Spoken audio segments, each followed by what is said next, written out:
আমি ঈদের দিনে মেলায় গেছিলাম। জানো আমরা নাকসাবি সোয়াপি সবাই গেছিলাম, মায়া তো গেছিল আমাদের সাথে। তারপর আমরা মেলায় গিয়ে অনেক খেলা করলাম, কিন্তু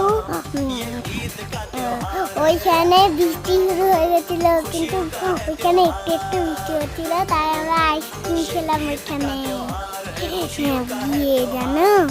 তারপরে আমরা তখন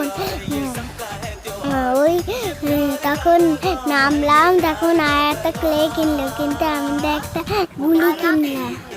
আয়াত তো এই দেখো আমরা ঘুরে বেড়াচ্ছি, আয়াত একটা নামলো, আমি চলে গেলাম মেলায়। আমাকে কেমন নতুন জামাইতে লাগছে বলবা, কিন্তু আরেকটা প্যান্টেও কেমন লাগছে বলবা, জুতোতেও।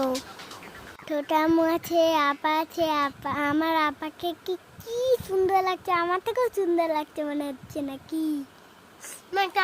তারপর মেলায় গিয়ে আমরা আইসক্রিম খেলাম, কত ঠান্ডা, আমার দাঁতে শিশির শিশির করছিল, যে আমার দাঁত তো পুরো ভিজে গেছিল, কিন্তু এইখানে পানি ছিল না, তাই আমি পানি খেলাম না।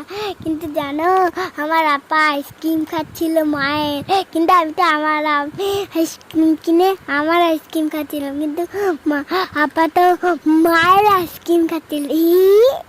এখন আমি মাকে তেমন কথা বললাম, তেমনই আমার মা আমাকে আইসক্রিম দিয়ে দিল। তখন আমি হেঁটে হেঁটে, তারপরে আমরা হাঁটছিলাম, আমি গুলি কিনবো এখন, কিন্তু এখন না, এখন অন্য কথা বলা যাক। তারপর আপা আইসক্রিম শেষই হচ্ছিল না, মানে আমার আইসক্রিম ততক্ষণেও শেষ হচ্ছিল না। বলবো মেলাতে আমার মা বন্দুক কিনে দিল, আর আপারা অনেক জিনিস কিনলো, কিন্তু আপারা তো চুকু পাচ্ছি, তাই অনেক জিনিস। ঈদ মুবারক, টাটা বাই। কিন্তু আরেকটা কথা,